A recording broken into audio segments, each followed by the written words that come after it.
So, ladies and gentlemen, welcome back. And we do hope that you have good time during the break, have a chance to interact with some very special guests today and our speakers. So if you have any questions about the latest presentation, or if you need the copy of the presentation today, our organizer will send you after the event. And we also have the panel discussion. So you feel free to raise your questions and also your idea, your opinions. But now, back to our presentations today. The next presentation will be a case study from a leading global communications marketing firm, which have the strategy of having leadership with balanced gender from now till 2020. And we are talking about Edelman. And now, please put your hands together to welcome on stage Ms. Nguyễn Thiên Thanh, the CEO of Edelman Vietnam.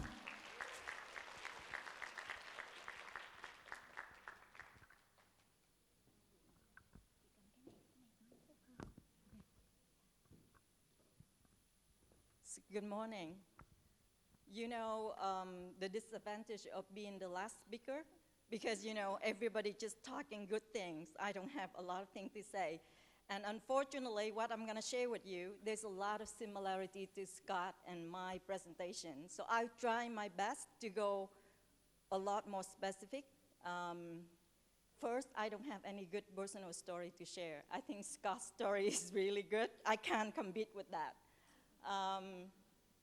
What I'm going to share with you today is not just about the gender diversity, which Mai and Scott already share a lot. I mean, the big driving part in the gender equality is actually about women leadership. What exactly the women leadership? You know, there's a lot of corporation might have a different definition, but I think in general, when you said about the leadership, you're talking about the level of manager up. So in Edelman, we have the level 1 to mostly level 6.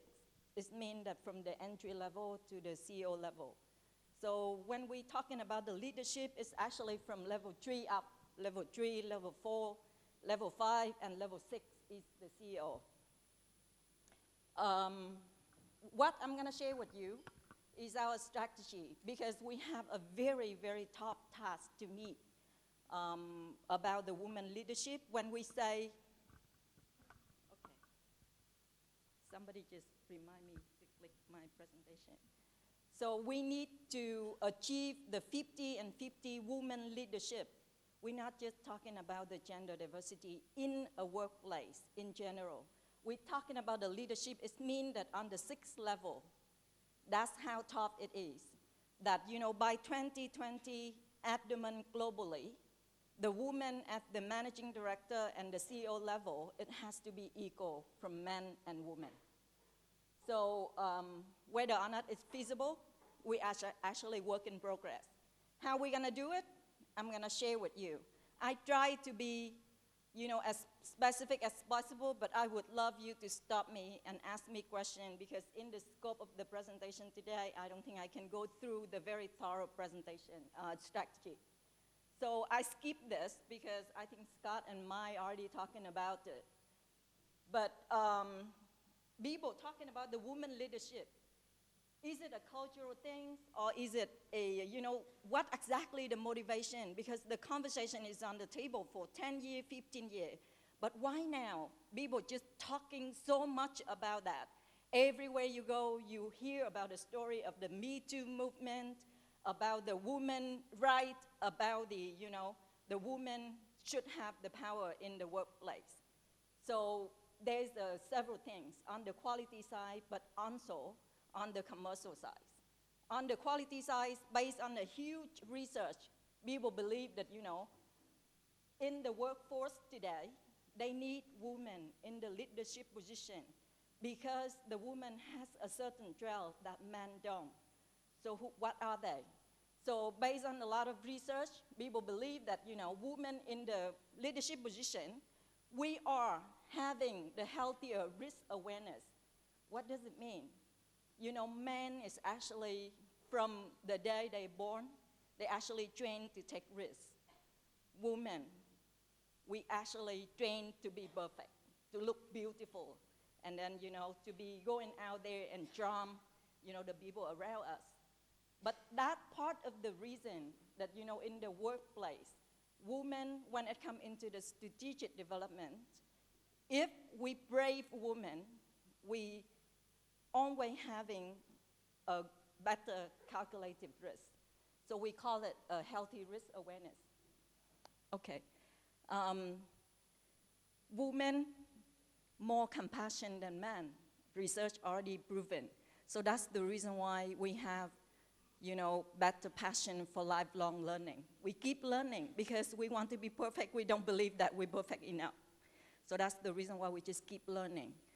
We are longer term thinking compared to men. And, we try for impact and meaning. We relationship focus. That's a very big trait of women. Everything we do, we are thinking of people around us. We are thinking of impact in the relationship. And then it has been proven that it's so good for the workforce, for the workplace, with the leader with that sort of mentality. And, last but not least, we have the ability to actually think and see things holistically. So that's a very good trait of women compared to men, has been proven through research.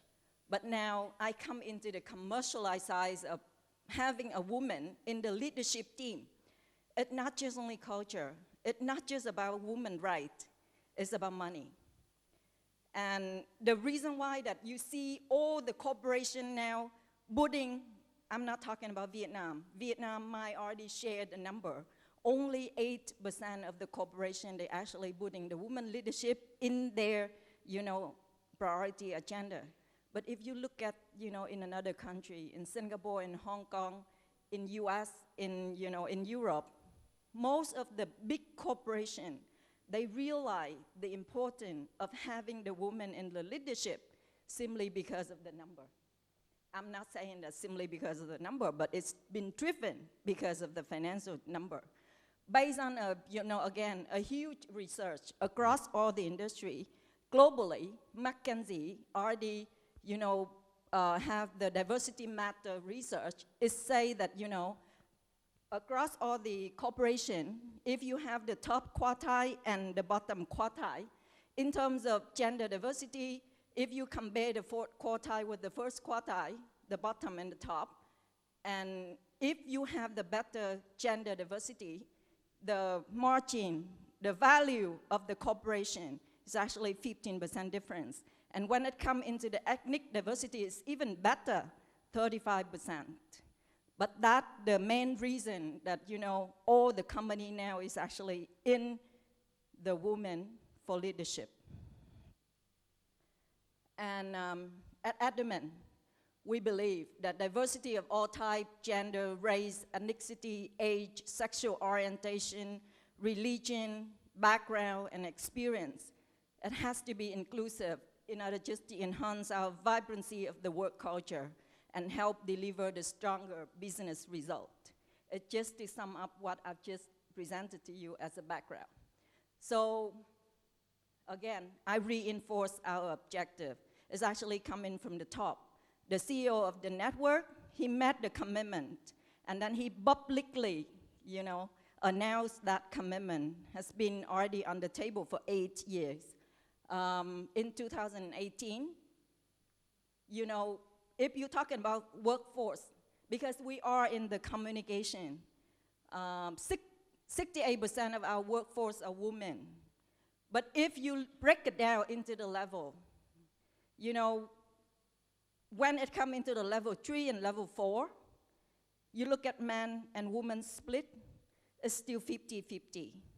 But when it comes into the level 5, globally, in 2011, Adamant women split with men, level 5 is actually 25-75.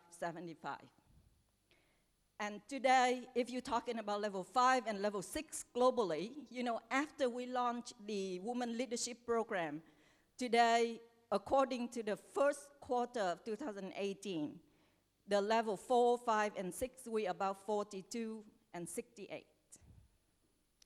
But our commitment is not level 4 and level 5. Huh? Our commitment is level 6, 50-50. So you can see how top it is. So how could we do it? And how have we been doing it? Because we start from the place that we believe that we don't know enough. And there's a lot of factors in the corporation that we don't know, but we need to break it down and we need to understand it better. So what exactly that we break it down? This is completely the strategy that we work among us at Abdomen. So we challenge about our culture.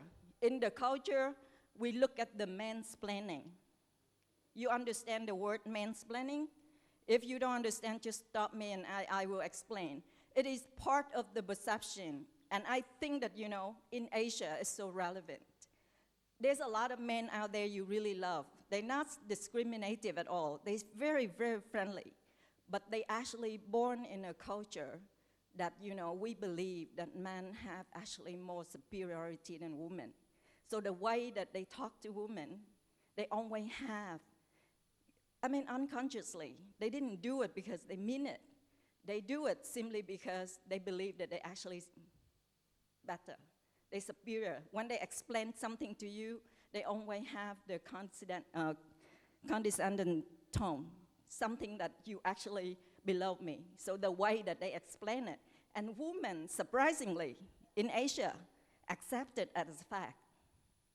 Don't accept it. When you're aware of it, remember that you are equal. There's a lot of things that they don't know. There's a lot of things that you don't know.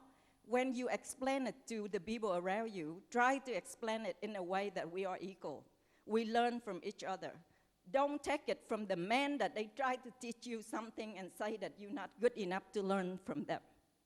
Yeah, stereotype. Again, in the presentation of mine, people just stereotype. Women need to work in a service, women need to teach, women need to take care of children, women need to work in professional service, you know, through that. Because, you know, if we believe that women can do anything, then we can do anything. We can work in tech, we can actually be an engineer, we actually can be anything. And then, you know, we can be president sometime. So policy, we look into the maternity leave, and we look into the pay equal policy. This one is really something big in a lot of industry and then in the world. The pay policy is the sort of a hidden trouble. I believe that you don't know what's your salary of your college.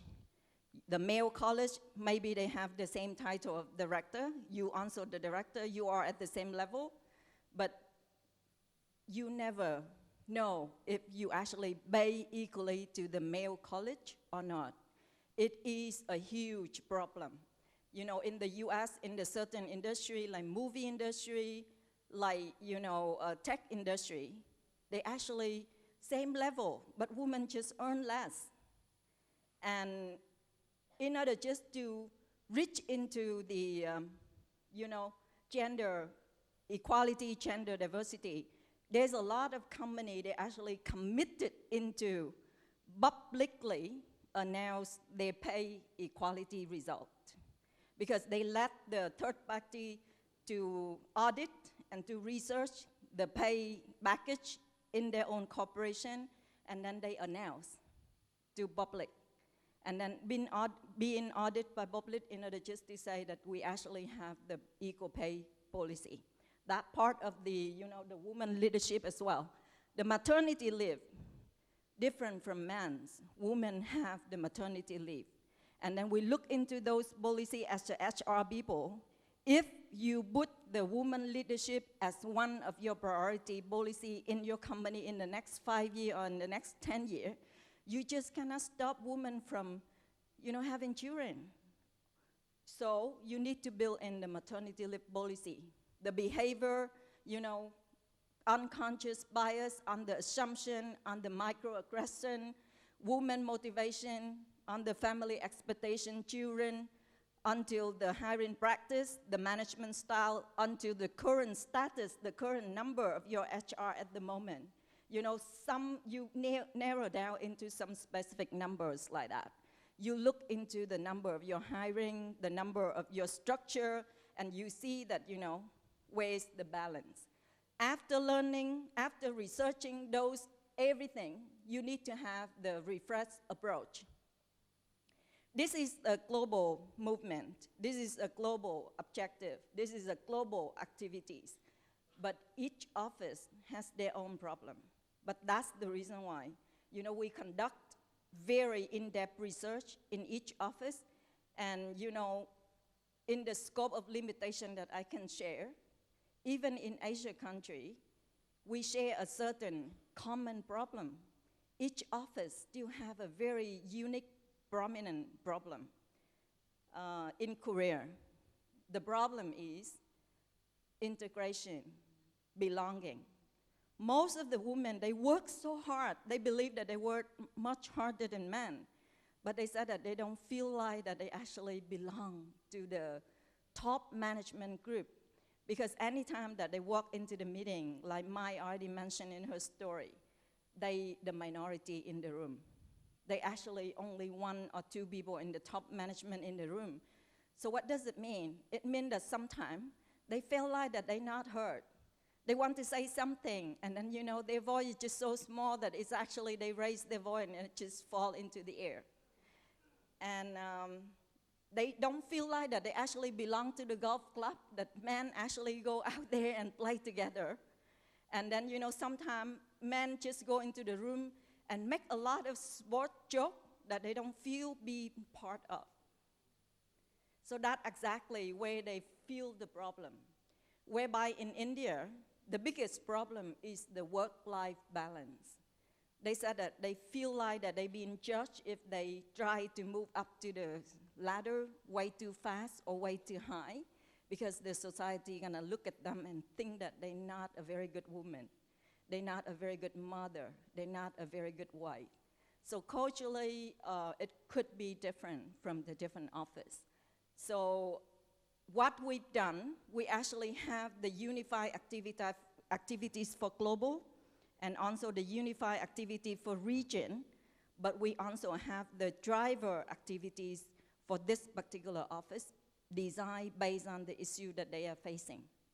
So that's exactly what I've just said. So if I'm talking about the process, the step, in order just to start having the program of the woman leadership in your corporation. I mean, I jump a little bit, but the first thing that you need to keep in mind, that even you are the HR leader, is a very tough task to do. Never do it without the commitment of your CEO. Your CEO has to give the full commitment into this task. Otherwise, it's never, ever happen. And at Adamant, you know, at the very first few years, we didn't really ask the CEO to put the KPI into his business KPI. Things move very slow until we actually made it a business KPI of the country CEO, and things moves a lot faster. So getting the CEO commitment before you doing anything. But now let me come back to the step 1. Always research. Do the research, because right now all the number that you have in your workforce, it says something about the current situation, but it doesn't really say the problem, the issue psychologically you are facing. So you need to do the in-depth interview, you need to do the research in order just to find out what exactly the problem, not try to do a lot, but what actually the commonly problem that you're facing in your workplace. And then step 2, give the micro target. Give a 1-year target, 2-year target, and 5-year target. Don't try to achieve a lot, huh? Step by step that you actually, and measure it. The way that we measure it, at the moment we actually have 2 systems to measure it, which I'm gonna come into that later. And step 3, I already mentioned, get your CEO on board. And step 4, get the internal buy-in. I mean, those is always easier said than done because, you know, both unconscious bias happening to men and women, to people around us, and to ourselves. So the problem is actually coming from everywhere. It's not just only the people that you're working with. The problem is actually coming from yourselves as well. So that's the reason why you need to get the buy-in from the people around you, and you need to get the buy-in from yourself. I want to say something that is maybe from my personal experience, but my also share, that women in Vietnam, we known as the resilient.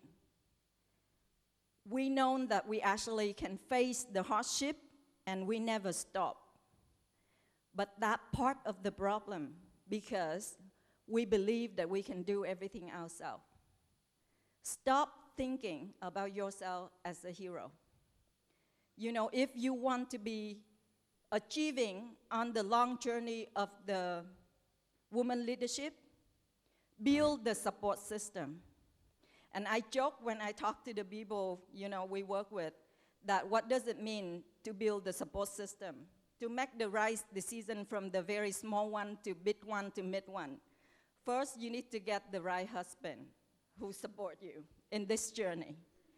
And second, you need to choose the right environment that they actually promote the woman leadership. And third, you need to get a boss, a mentor, who actually support for who you are. And build that sort of a safety net before you jump. Might ask you to jump, but I just add on it before you jump, build the safety network. And everybody needs support. Don't feel like that, you know, I am hero. I can do it myself. And then, you know, the perception is, you know, when you become a leader, you've been lonely in the top, forget it. You can be happy to be a leader if you start building the support system from now.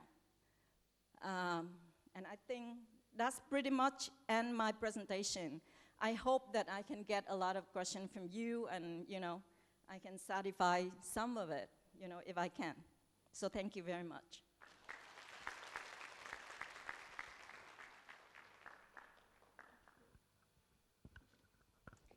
Thank you so much. A very interesting presentation. And I believe that many of you agree with our speakers today about their very certain point of view. And I also believe that you have your own opinions and you can contribute to our topic today by your idea and by your questions. So now, coming up next, we will have the panel discussion, so you can easy to interact with our speakers today. And so we just have 3 presentations. I hope that you jot down your questions because we couldn't have a chance to discuss directly to our speakers after their presentation. I could like to ask you to fill the evaluation form on the event kits that you can find on your table. Please help us to improve on the next seminar by giving us your very frank idea and feedback.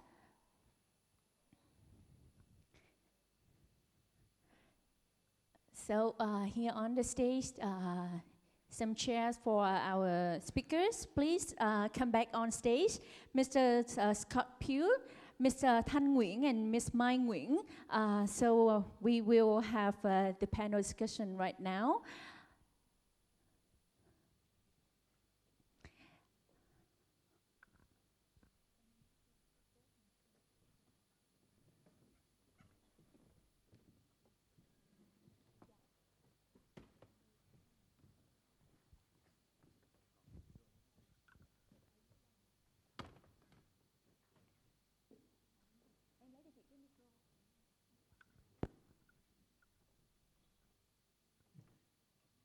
Yes, thank you so much.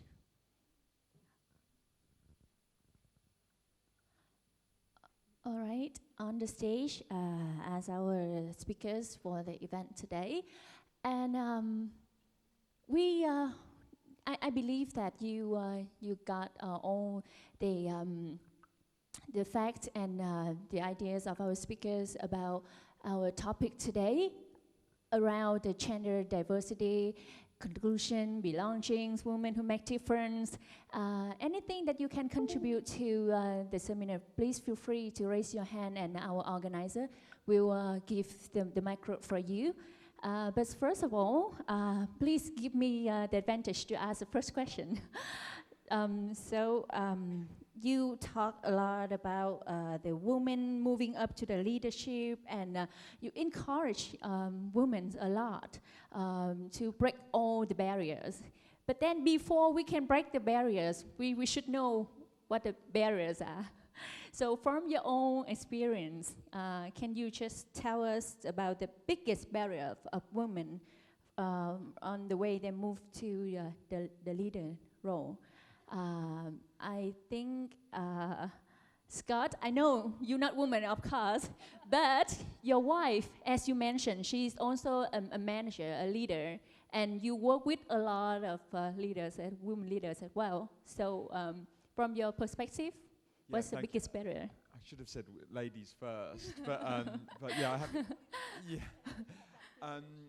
So from my personal experience and having a wife that's a senior leader within a global organisation, personally for us, I think the biggest challenge is around the family and having. I mean, we as I shared earlier, we've got a son, and there becomes a time within, and this was the experience of my wife, is that I've been fully supportive of her career, and I've put my career on the back burner to be able to support hers on certain occasions. Like when we moved to Hong Kong, I gave up my job to move to Hong Kong to support her career.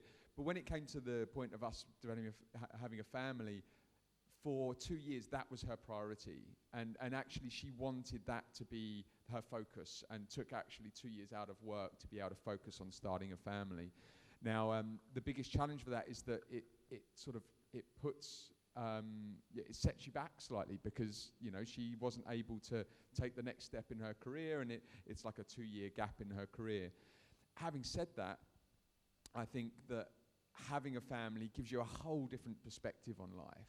And is enable you to develop more compassion, and for me it sort of makes you a better professional if you do have a family. But I think that's one of the biggest barriers, is that sort of 2-year gap in the career and on our personal experience. Yeah. So from Ms. Tan's presentation, I think that your wife picked the right husband. Well, for my own experience, I think that I am quite lucky that I've been working with a very supportive, mentor. I had a great network support.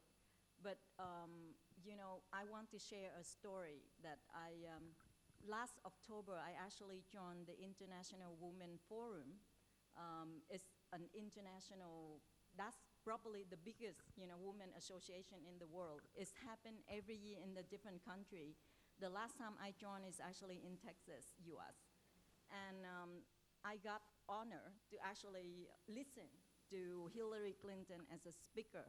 She shared her personal story, and suddenly I feel so related. I never asked myself that, in my career, whether or not I actually face a big challenge when I'm working with men. But when Hillary shared that story, immediately it clicked with me.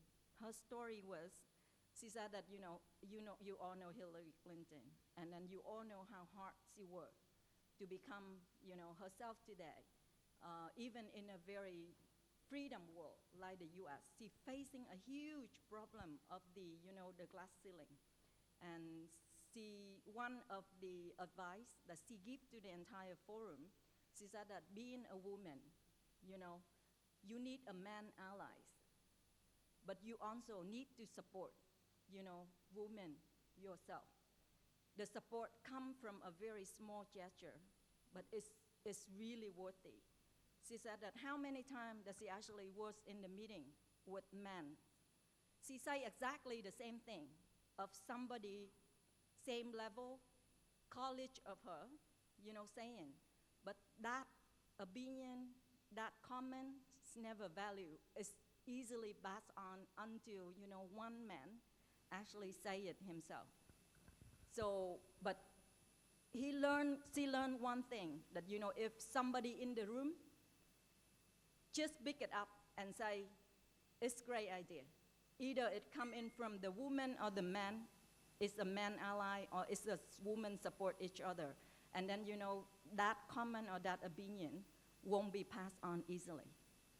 So when you go into the meeting, regardless the split between men or women, some women say something that you feel like that there's certain material in there that is potential and is good enough, show your support.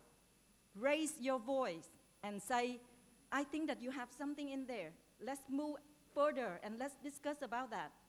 Don't let men in the room because of the majority. They said that, I'm not very sure it's a good idea, something in there, but, let's pass on. You know what I mean? It comes from a very, very small gesture. Women, us, support to each other by raise our voice and say, and then nurture it, and then live it on, and then make it live on. And men, as a leadership, when women say something, hear it better, and actually listen more carefully. And then if you can ask again, you can say, why don't you just say it again if you don't understand it fully, or if you can pick up something that is just maybe very minorly good from that what women say, but don't pass on. That we call man ally. And I feel like, because even that how good your college are, that sort of unconscious behaviors happen a lot in the workplace.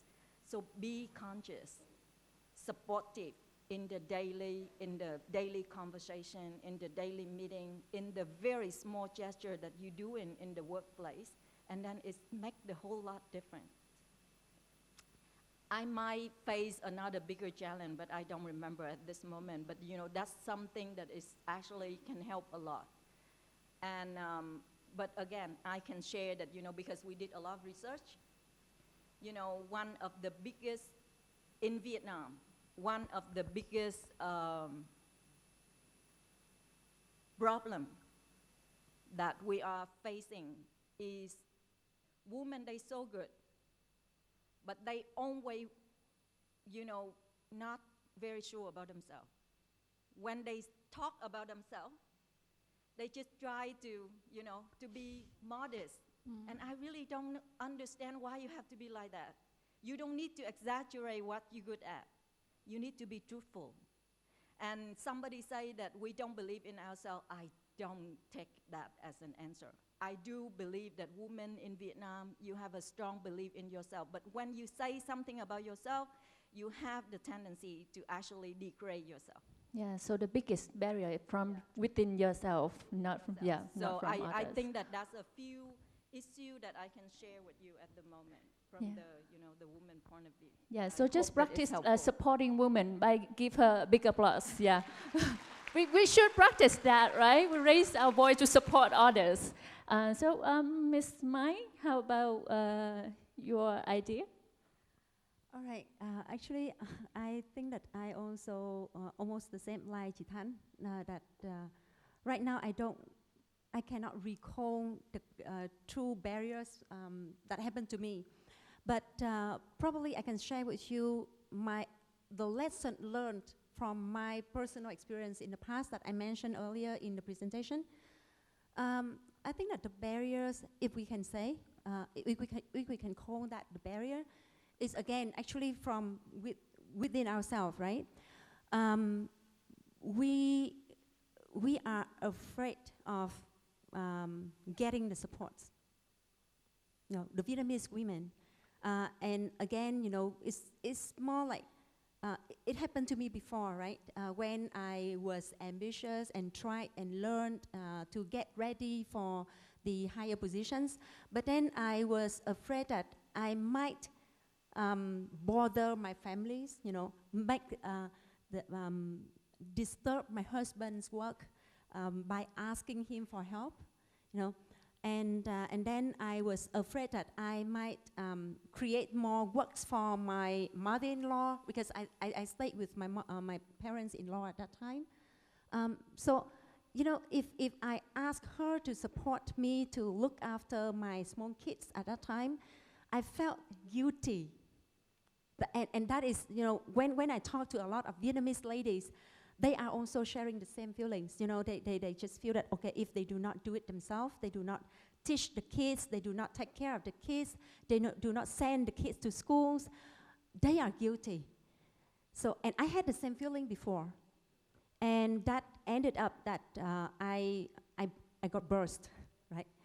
The lesson learned is that actually we can ask for support from the people around you, the people who love you.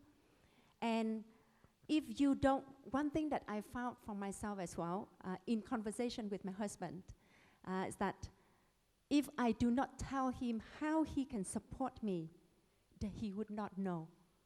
Men are not good at guessing females' ideas, you know, and thoughts. And from us, we expect them to understand without us telling them. So that is one thing that I learned from my family, and then I brought that back to work as well. You will never know that, you know, your boss, we need to build a support system, like Chitan already mentioned, right? We need to have the support from our CEO. We need to have the support from from our colleagues, from the subordinates as well. But if we do not let them know how best they can support us, they will never know. Okay, and that will never happen. So building the support system is the effort from us, and we have to be proactively do that in order for us to be happy, in order for us to have enough strength and capabilities to actually execute the bigger task and have the strength to go a longer way. So to me, you know, proactively going out to get support, you know, and at the same time, you know, like Chitan said, support other women. That would be the key things for us women to overcome the glass ceiling that we create for ourselves. Yeah. Thank you, Chị Mai. Yeah, we're good in practicing. So I'd just like to add to that. As I was hearing you talk about that, mine, it really a personal story came up within my team, and that asking and that sort of allowing, getting the ally, but tell them challenges you're facing. And one of the top salespeople within our organisation that reports to me, she was having her second child, and actually I offered her a role within my team. And she said to me straight after, she's like, I've got to tell you something, I'm pregnant and with the second child. And I was like, that's amazing. And she was shocked at my reaction about being so pleased for her. She's like, but that means I'm going to be going on maternity. I'm like, we'll figure it out. That's fine. We're like, you know, we'll work around it. I gave her based on merit of being the best person for the role. When she went off on maternity leave and then coming back to work, she was having complications, and without getting into too much detail, but around breastfeeding, and was having real trouble with the child taking the bottle. And I gave her, and by her telling me that these challenges she was facing, I, you know, outside of HR policy, just as someone that worked with her, gave her complete flexibility to be able to work from home, to be able to work around those challenges. As long as I had that trust, and we'd built that trust over working with each other for quite a few years, that gave her complete autonomy, and that I knew that she would get the job done within the parameters, and if she had to work from home. And giving her that flexibility to be able to work from home, to be able to manage her work around her family, created this complete loyalty to working with me, and to this, like, she worked so unbelievably hard to be able to sort of reward, and as a reward of the trust and the autonomy that I've given to her. And for me, as like a leader, it's been like a really eye-opening experience. But also, I think her being upfront with me and talking about her challenges and situations enabled me to be able to support her through it. Yeah, thank you so much. Once again, your wife picked the right husband. Thank you. And yeah, we believe that those barriers cannot stop women from doing the leadership role in nowadays. So any questions from the audience today? You can discuss, even you can challenge our speakers today. I've actually got a question for all of you. How many of you in your organizations actually have a strategy around diversity and inclusion? It was 13%, I think, was the on the survey. But a show of hands, how many of your organizations have actually started on this journey? So there's 3, 4, 5, 6, 7, 8. Okay, so there's probably around sort of 10% or so that have. Interesting. Hopefully, in a year's time, there'll be a lot more hands showing. But. Right. Maybe next seminar we will have like more hands showing. Don't forget, Scott. The clients that we are inviting here today, they have been working with Navigos Search for a long time, and then they are big corporations. And like Tan mentioned earlier, right, the big corporation, they are quite serious about, all the strategies that actually help building up the good working environment and that contribute to the good business results as well. Yeah, so I'm so glad that so many hands raises here when Scott asked about your company strategy about gender diversity. Thank you so much. Yeah, and I do hope that more and more hands raised when we ask that you have any questions. So yes, please, for the gentleman here. Thank you very much for your speech today. It's very interesting. And according to the presentation from chị Mai, there are 46% of the women leadership in professional service. So could you please explain more about why there are more women in that industry, and what makes them more successful in professional service, not other industry? That's the first question. And the second is, during my working time, I saw a lot of women in the leadership, top management, but many of them are not have the work-life balance. It means they have not the happy family. I mean, sometimes divorce. So could you give some advice for us to overcome and have a work-life balance? Thank you very much. All right, thank you. Thank you so much. Okay, so I think that the other speakers can add on to my answer later. First question is about the statistics, right? So from the survey, it showed that 40% of our respondents think that professional service is the industry that is most suitable for female. Yeah. And I think that it would be back to the, again, the perception of women's strengths, the key traits that actually Chị Thanh also mentioned in her presentation. You know, women in the professional services, it is the industry that we have to do a lot of interaction with people. Service mindset, people skilled, patience, persistence, and then the careness are those qualities that help the people in professional service to become more successful. So again, that is the general perception. We would not say that, okay, that is the industry just for women, because we have seen that there are a lot of men in professional service, in hospitality, for example. I don't recall knowing any female general manager for any hotel here in Vietnam. No. Well, at least from what I know, I haven't come across any ladies in the general manager positions for the hotels here in Vietnam, for example, and that is in professional services as well. So we think that, you know, that is the statistics just show us that there are certain kind of general perception in the society that there are certain job, certain industry, certain function, job function that are meant for men or for women. Yeah, and we would need to think more on providing the opportunities for the other genders in that industries to also grow up and prove themselves as well. Okay, So probably that would be the first question that I would like to clarify, right? On your second question, that is also an interesting phenomenon in Vietnam. To be honest, in my opinions, I don't think that the term work-life balance would be strictly just related to whether or not that woman has a family, or has a husband, right?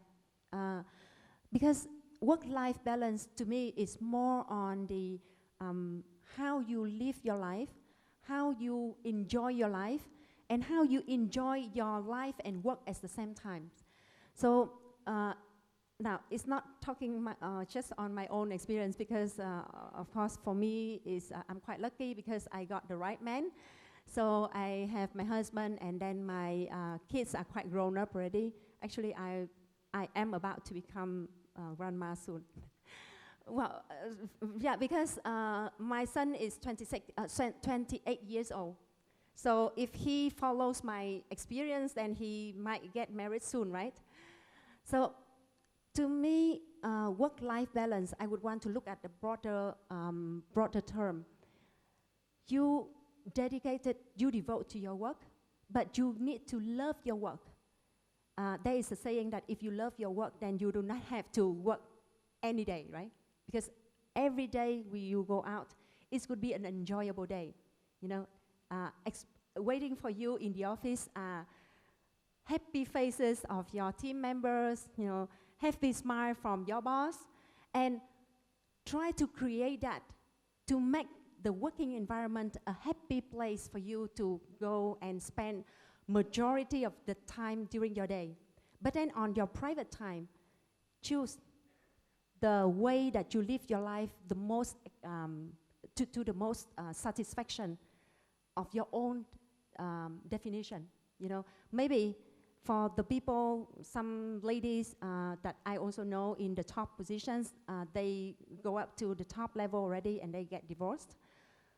That is their choice, right? Maybe that choice make them happy because probably the husband didn't support her to work in that level.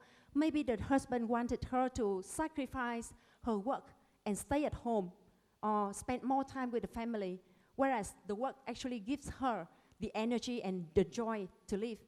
So again, it's work-life balance, or how to live happily is all about making the choices that fit your definition of happiness, and at the same time give all of your efforts, you know, do whatever you can to make sure that every piece of the puzzle, you know, every stakeholders that related to your life, they have to feel happy as well. I'm lucky, right, to have a good man, but to be honest, I think that I made that luck because I have to invest in that relationship. And I invest in that relationship happily because I know that if I make him happy, he would support me more in life and at work. And at the same time, you know, when I'm investing in that relationship, it costs me time, it costs me effort, but it's all about balancing the time that you can invest to different relationship in your daily life. One day, you have to spend more time with your colleagues. The other days, you have to spend more time with your friends. The other days, you have to spend more time with your family, your husband, your kids, right? So that makes me so proud of being a woman because women are so good at balancing the time and then make the priorities for each day of her life. And to me, that would be the secret. Make your choice and prioritize your time for different targets or different stakeholders in your life. And I believe that you will have that kind of work-life balance. Thank you. Yeah. Thank you for sharing your secret. Chị Thanh, would you contribute to this question? Well, I mean, your answer is very comprehensive. I think that, come back to your question about, why on the professional service, you see the percentage of women a lot higher. From what I know, women and men have a different skill set. So in a certain area, you're gonna see a lot more women than men, naturally. I mean, you just cannot request the equal split in all the industry between men and women. What we actually discussing here, because, in the perception, because of that skill set, and because of the cultural influencer, people believe that's the dangerous zone. The belief is the dangerous zone. It's not the skill set. Because when you stereotype, you believe that you are woman, so you should teach. You woman, you should do service. You woman, you should not work for tech. That's the dangerous zone. It's not about the number that you see in the different industry, because I think that at the end of the day, nobody's gonna change it, because, women cut differently from men, and women have a different skill set than men. That's the reason why a certain industry just require more women than men.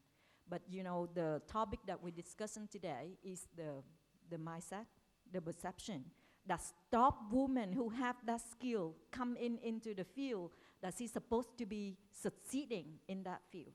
That's the topic that we're talking today. Come back into the work-life balance. This is a very, very tricky area. I mean, a lot of people come to me and say, what's the work-life balance? It might be different from the different people thinking about the work-life balance. To me, work-life balance is a lot of things, but it can be only one thing. It means that you could be happy at work, and you could be happy at your life. And regardless the weightage of how much you work and how much you actually do in your leisure time, it doesn't matter.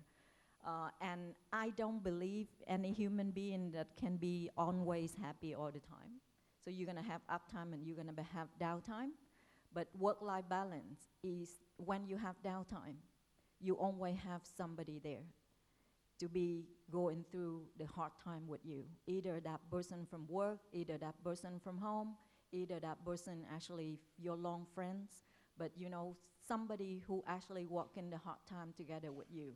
And then don't let you be alone, and don't let you be so depressed that you make a wrong choice in your life. To me, then that's enough as a work-life balance. You don't aim to be very happy at work and very happy at life, and then you call it work-life balance, because it never exists. Yeah, thank you. Yeah, I really echo that. And for me, work-life balance is about, put very simply, is to get up in the morning and be excited to go to the work, and to finish the day's work and be excited to go home and see your family and my son. Like, that's the definition of balance and happiness for me. And then just around the, and with that, we as at LinkedIn, we talk a lot about leading with compassion, and we train all of our leaders around how to be compassionate. And like, compassion, put quite simply, is if you used to see someone in trouble, say someone had been in an accident or rolled over by a rock, and empathy is around feeling their pain, and compassion is around feeling the pain but then wanting to do something about it. And so we demonstrate compassion work, wanting to try and empathize with our employees, but then also trying to do something about it, take action. And it's all very well doing that at work, but we've got to do that at home as well. So not just showing compassion at work, but showing compassion at home with your family, with your wife, with your kids as well. Yeah, thank you so much. Yes, sometimes we misunderstand between gender and characteristic. We related some characteristic to the gender, like women should have this, that characteristic, and so on. Men, that's sometimes women bias themselves. Regarded from the answer of the speakers here, I can tell that. So thank you so much again, and for the questions. And any other questions? Yes, there's some more. Let's leave the microphone. Yeah, chị Thư ạ. Yeah. Okay. Oh yes, maybe you should introduce yourself so others Sure. can know you. Yeah. Thank you for reminding me. Hello everyone, my name is Trieu. I'm currently HR Director of AB InBev. So I have the question. I think that, first of all, thank you a lot for all of your sharing. I think I get a lot of useful information today. My question is on, regardless all of the social perception, company support or not in the women leadership, we talk about the capability of the women to be the leadership role. So I just want to ask your own experience in your journey to be at that level now, how you develop your capability as a woman to be a leadership role. Thank you. Yeah, thank you, Chitu. Capability as a woman. You gave quite a hard question, actually. Yeah, very Because, challenging. Honestly, this reminded me on the comment that Chitan made before on the one of the traits of the women is the lifelong learning. Yeah, we have the feeling and the perception of the lifelong learning. So to me, I just didn't really make a plan or the strategy on what I need to do in order for me to be in this position. I have to be very honestly say so. Because, at my age, quite long time ago, right? I grew up in the society where and I didn't have the chance to go abroad for study. So around me is all about, man is superior. Man is the best. Man is stronger, more intelligent than women. And even, in my family, my elder brother, he has the full attention of the whole big family, because he is very intelligent, very smart. Well, I'm smart too. I was smart too, but nobody cared. So what I naturally did is that I just try my best. I just tried to learn, to study, to win the scholarship, just to prove to my parents that I'm also as good as my brother. Yeah, starting point to me is that simple. I just want to prove that I'm not worse than my brother. Then after that, when I won the scholarship to go to the Soviet Union, Russia, to study during my university time, then at that time, I had the other motivation. I tried my best to prove to all of the students from other nations that the Vietnamese students can do as good as they are, not, if not better. Because, in all of my 3 years in Russia, before I went back to Vietnam, all of the semesters, I won the top prize, and I used the prizes to travel on the republics under the former Soviet Union, 16 republics, and I traveled to 13 of them by the scholarship that I won from the competition in the universities, competing with the other students from other countries. And it's just, I didn't mean to plan anything for my career, actually. It's just that naturally I just want to prove that I'm not worse than others. So when I returned to Vietnam and then I started my work, it's also, again, the feeling that proving myself that actually make me work and think beyond, outside of the box, taking a lot of challenges, took 2 more university degrees, and then, I just try to learn every day. I learn from the job, learn from the academic programs, learn from the soft skills courses, whatever available at that time. And I think that it's all contribute back to the results, the quality of my work, and the opportunities just came. Even at Navigos Search, I never ever planned that I would be the managing director, to be honest.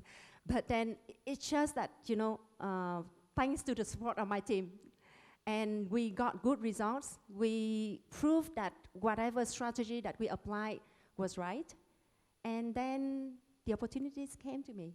So I didn't really plan for it. Very sorry to say so. So probably I couldn't give any specific advice to you.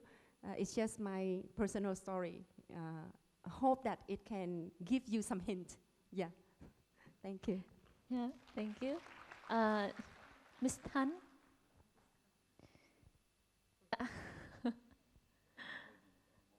Yeah, maybe, yeah, I saw the hand here.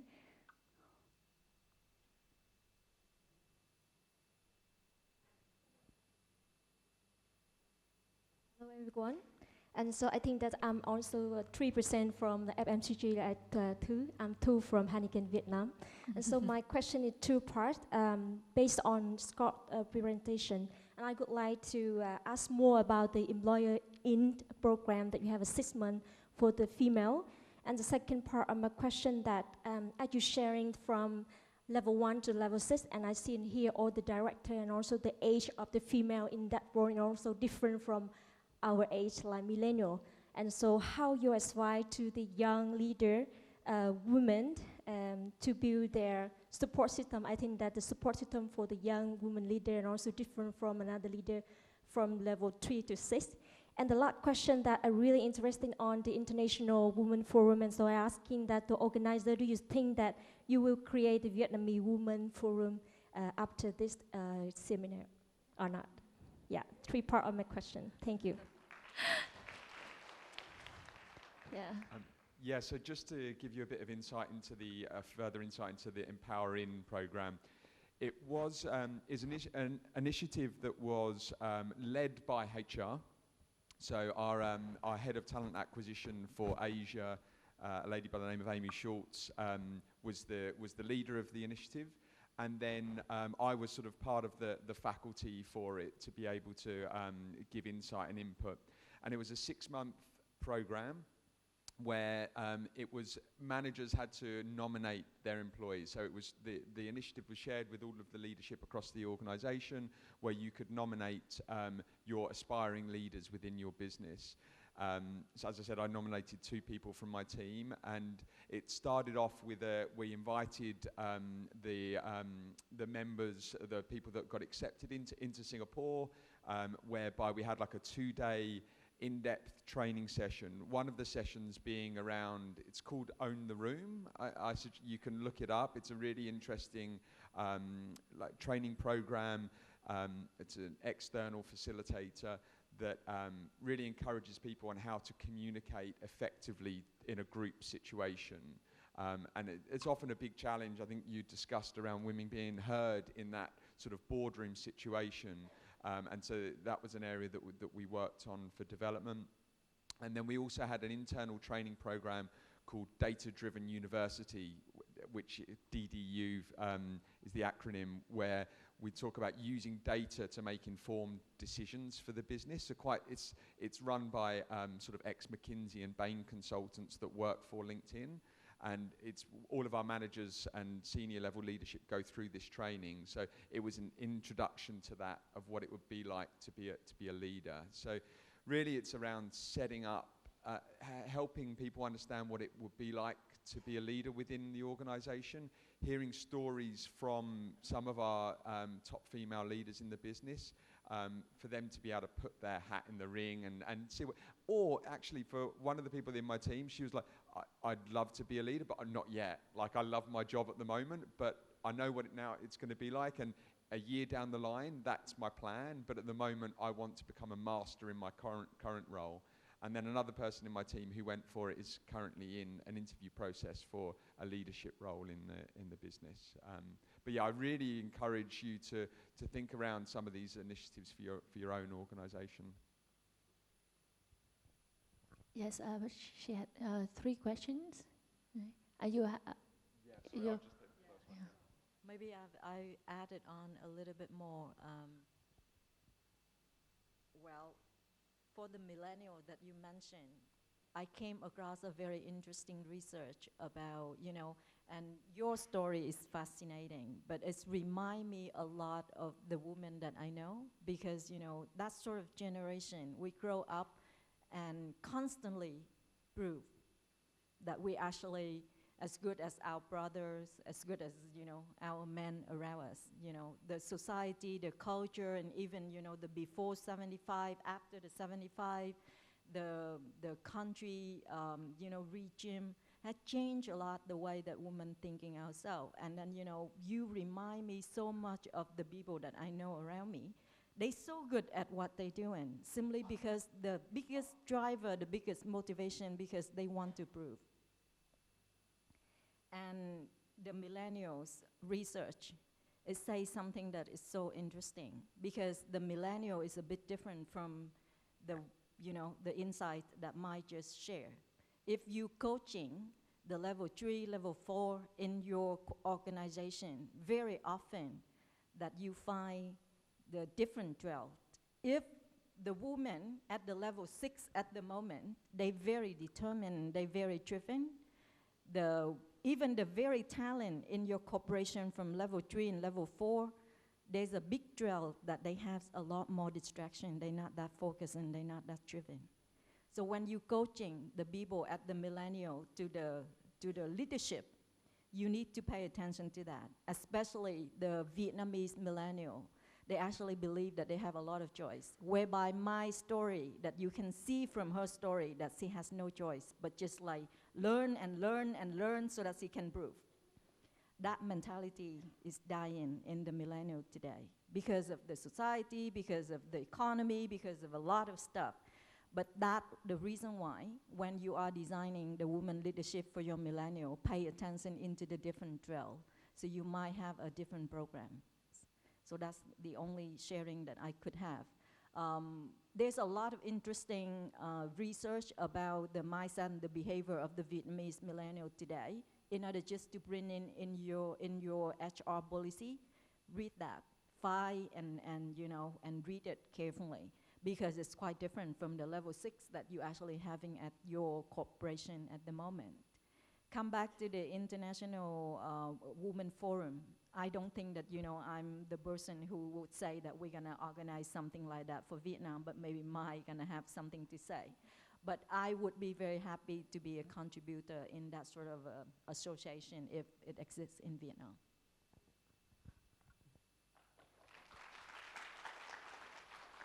Thank you. Thank you, Chị Thanh. I just want to add on some information on the millennials, the analysis and the survey on millennials, Vietnamese millennials' mindset, behaviors, and preferences. We do have a report on that. We last year, late in Q3 last year, we made a quite thorough survey on that, and I could be happy if you are interested in. I would send to all participants. Maybe some of you already received that last year, but I would just send it one more time after this event. So I will just remind the marketing team to help sending out together with the material of today's event. Okay. In terms of the Women's Association, actually today in Vietnam we already have a number of women's associations. In Ho Chi Minh City, for example, there is a quite strong association under the Youth Association, Youth Business Association of Ho Chi Minh City. They call it HAWI. So HAWI Club is actually the group of the women in across all the industries in different level of their career. So if you are interested in, then okay. Actually, I'm also a member of that association. So we would try to find another opportunities to invite HAWI to come here and then also join with our audience here in the next event that Navigos will organize. Okay, thank you. Thank you. Thank you for two questions. And is there any question? Now it's like 12 past 10, and maybe we have two more questions. Yeah. Thank you for the session today. I do learn a lot from you guys. Thank you a lot about that. I have one, maybe need your advice. From a book from Marshall Goldsmith and his friend, it says something about women like the topics we said today, that the women were born with some characteristics and they recognize and they appreciate because of the focus on the detail, because always be a perfect. So because of that, in their mind, they scare of trends. And because of that, they not really willing to take risks like you guys said today. Because of that, in the perception of other person, they say that the woman not brave enough to take the top position in the organization. Because of that, the challenge, the opportunity will not come to them. So we do a lot to change the perception of other person. But how about themselves? About the woman, they still think that they need to be perfect, they need to be focused on the detail, and they're not willing to take risks. And in my real life, I do see my college see you to be really talented, and we have a program to develop for her. But after that, when she have a baby, she change. Even we try, even the environment still there, the policy is still there, the manager is still there. Of course, we cannot change her husband, but she totally changed. That is her choice. So how can we have them, we support on them on the case like that? Maybe we need your advice. Thank you. Yeah, thank you.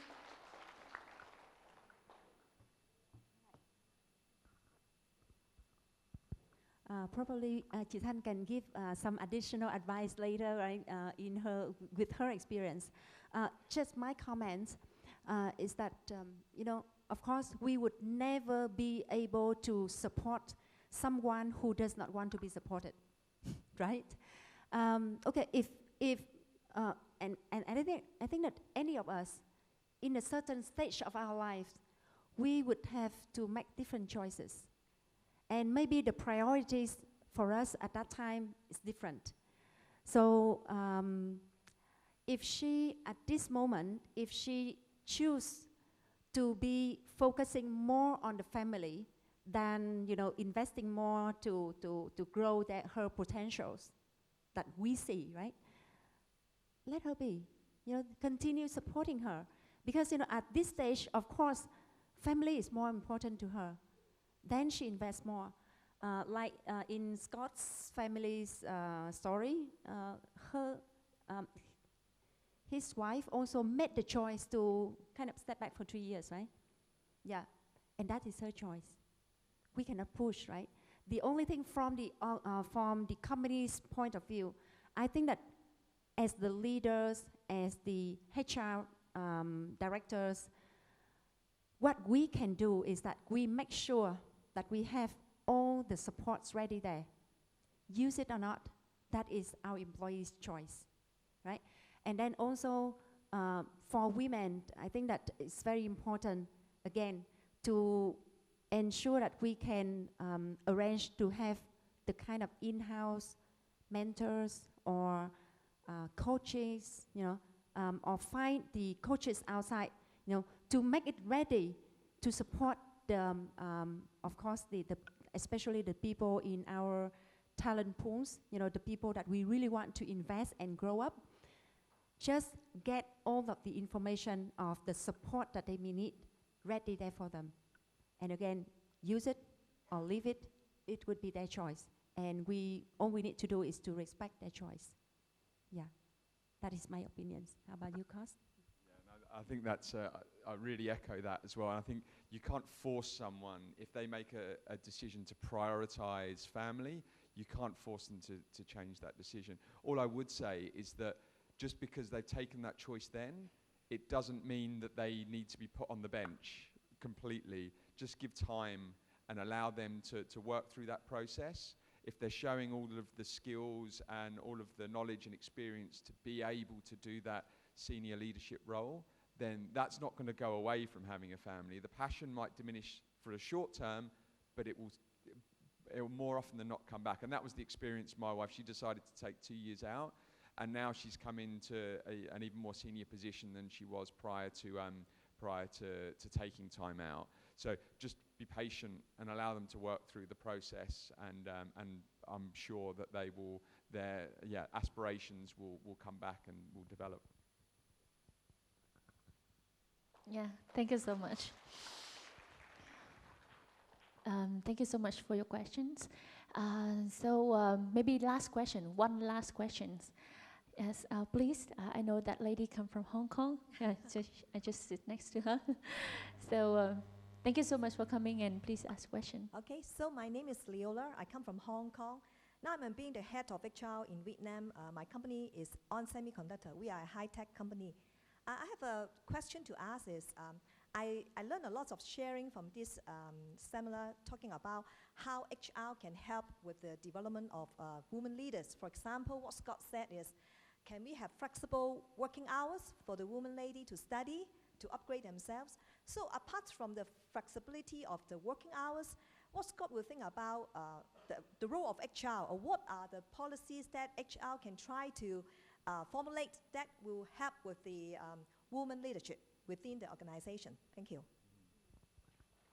Yeah,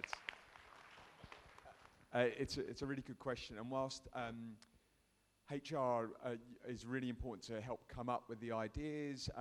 Really, as we mentioned before, I think in all of our presentations, this needs to come from the CEO. It needs to come from the C-suite of the organization in terms of wanting to change policy.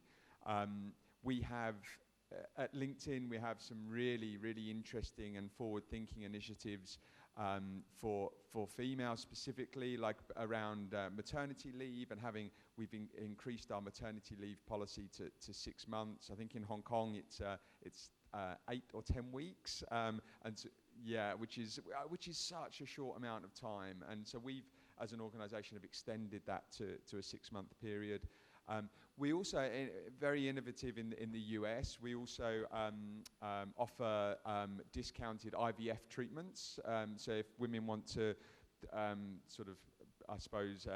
hedge for the future and not have to feel pressured to be able to start a family too early. And just creating that flexible working. A lot of the time, though, I shared my story about someone within my team, and that was me as a leader using my own judgment. Rather than specifically getting HR's agreement that I could allow my team to work from home, I took it upon myself. I'm hoping my HR isn't listening to me right now, but I was able to make that judgment because I've worked with that employee for enough time. So I suppose giving leaders a certain amount of flexibility to be able to work within the sort of HR parameters that you have to have in place as an organization, but giving that flexibility for leaders to be able to be compassionate and to be able to use their own judgment is really important. Yeah, thank you so much. Similar to LinkedIn, but we also have more if you can find it useful. At Admin, apart from the flexibility hours and increase the maternity leave time, we also introduce several programs. We call it Linen Circle. I guess you're already very familiar with the Linen Circle, but we introduced that because we actually work together with the Facebook, and we introduce it into the women community. We group a very small group. We call it Linen Circle, and you guys can choose your Linen Circle. And then in that Linen Circle, you actually can share your trouble either at work or at home. And then we can support each other in that Linen Circle. But that Linen Circle actually promoted, supported, and nurtured by Admin Network. So we encourage that culture so women can have the small network support so that they can feel it. They can actually get actual practical advice. And then, if that group need the support from the corporation itself, they can come and see the CEO. So that's one thing on the Linen Circle. The second thing, we call it the mentorship program. You actually can register for your own mentor. And then, if somebody become mentee and mentor, you need to really commit your time into the mentorship program, because that person needs a professional advice from you. You need to have time to sit down and give it. So basically, those are very practical activities that you put into your workplace so that your women or your employees feel like that they actually have tools to practice their women diversity, equality, and then they've been coached into their leadership role. There's also another activities that is actually quite famous in the abdomen network. We call it Man Allies. Man Ally is not a concept coming from abdomen, but we make that concept become very famous in abdomen simply because we came from the place that the majority of the CEO are white male. So we put that in place. So we just constantly remind them that they need to be a male allies. So what should they do? After the unconscious bias training, all the male CEO at abdomen, they need to go out there and join all the male association, raise their voice. They said that they promised that they're gonna be very consciously support the women in their network.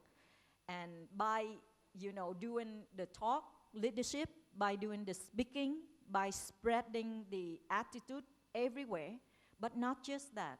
They make sure that when they go into the room, so women would be the one who be greeted first. So when they walk into the room, they need to look at the woman and say, hello, Titi, hello, Mai. They need to make that their own discipline.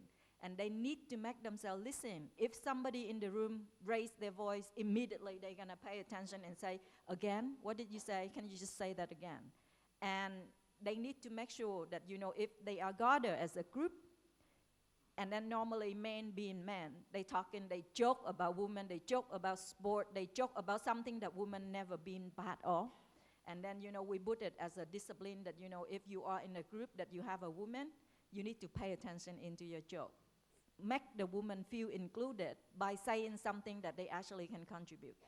So that's sort of an initiative and, discipline that we launch in abdomen. Yes, thank you so much. So, inclusion, diversity, belonging, right? Once again, we mentioned about that keywords. So Scott, do you want to add in something? Sorry, what was the question? Sorry. No, because I see you hold the micro. I thought that you want to say something. No. Right. All right. Thank you so much for all the contribution, and I think that. We don't have enough time for all the ideas and opinions and questions, and I believe that the organizer will receive your question after the event and deliver it to each of the speakers here so they can answer you directly. And also I would like to inform that the materials of today's event will send to you via your email that you received with the organizer. And thank you so much. And I think that our speakers here today have done their best to deliver the best value within a very short time. And Mr. Phương Mai will deliver some beautiful bouquets to our two speakers as appreciation of Navigos Church to our speakers, our leaders here, for their contribution to the event today, the VIP seminar.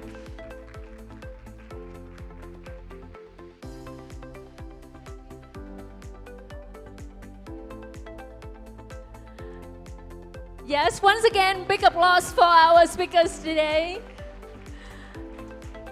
Thank you. And now, Ms. Nguyễn Phương Mai will deliver her closing remarks. Yes, all the guests here. Once again, thank you. All right, so it's been a long morning, right? And our event is coming to the end. So I just want to take a few minutes to give a final remarks that I want to dedicate to you. So first of all, allow me, on behalf of 150 members of Navigos Search, to say thank you to every one of you all of our precious clients and business partners for spending the time with us, for coming here this morning, and very importantly, for continuously supporting us, Navigos Search, during the past few years and beyond. One thing that we can commit to you is that we would continue improving the quality of our service so that our partnership would last even longer and would be, you know, like we can be the partners for not just recruitment, but a lot more of business related issues. So secondly, I would like to say on behalf of the audience, to say thank you to 3 people. Chị Thanh, Scott, thank you so much for being such a wonderful speakers for today's event. Your sharing is so insightful, and I highly appreciate your time and your precious sharing in this event. A lot of takeaways, actually, that I personally already got from your sharing. The third person I want to say thank is our lovely MC. You have done a great job, and thank you so much for monitoring this event. Yeah. And I also would like to thank the media representatives here today. Thank you for going alongside with Navigos Search over the past years in order to bring out to the market all of the labor market issues updates and also the thought leadership topics that can help HR community to put up the plan for their recruitment and retention strategy. And now I would like to ask you to allow me to speak to my team. So thank you so much, Navigos Search team.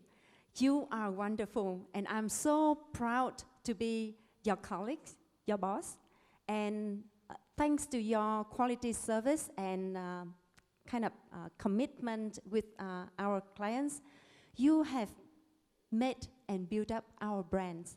So thank you, our brand ambassador. Thank you, Navigos Search team. And last but not least, I think that everyone could agree with me one thing, that the final appreciation I would love to give to the organizers of today's event. Thịnh and Vi, where are you? All right, so can you stand up here, come up here? Thịnh and Vi, come here. These are the 2 people who have been working days and nights, you know, from all the details, you know, from the design, the information, the organizations. And I want to say on your behalf, a big thank to these 2 people for doing such a great job. Thank you so much, Thịnh and Vi. Yeah. And okay, before we depart for lunch, I think that buffet lunch is already ready, right? I would like to invite all of you to come up here to the stage so that we can have a group photo as the memory of today's meeting, the chance that we have met each other and share a lot of interesting stories about gender diversity. So please come up here before going for lunch. Okay. Okay, yes, as Miss Mime invitation, please, our audience, our guests today, please come on the stage to take a group photo with our speakers as we will remember today's events. And we remember that we've been here today sharing a lot of useful information, insights, and also the good feelings, emotion.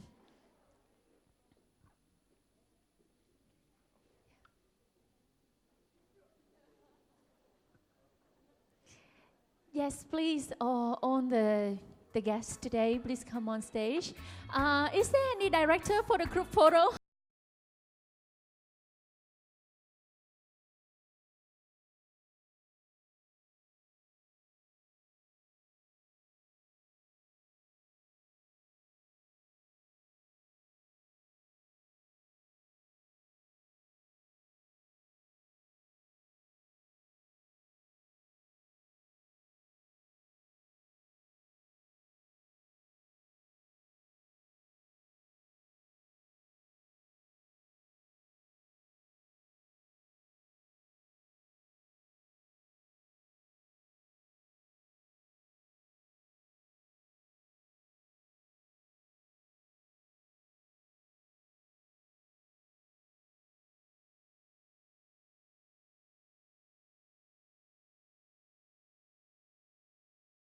a little bit inside, so people outside can see.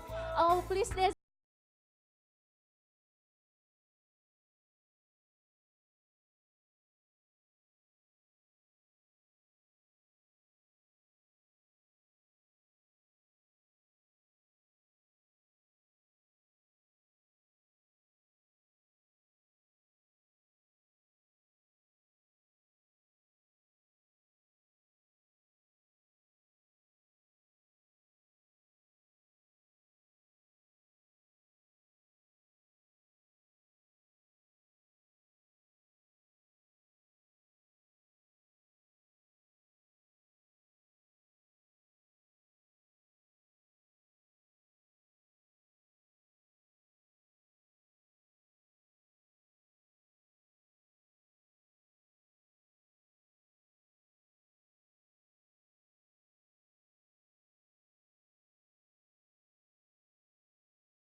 thank you so much. Once again, thank you for your participation. Yes, and as Miss Mai said, the buffet lunch is ready right now. So please enjoy the lunch and take this chance at an opportunity to discuss, to networking with our CEO, HR managers today in the event. Thank you again. And we hope you have good lunch and have a great day. Thank you.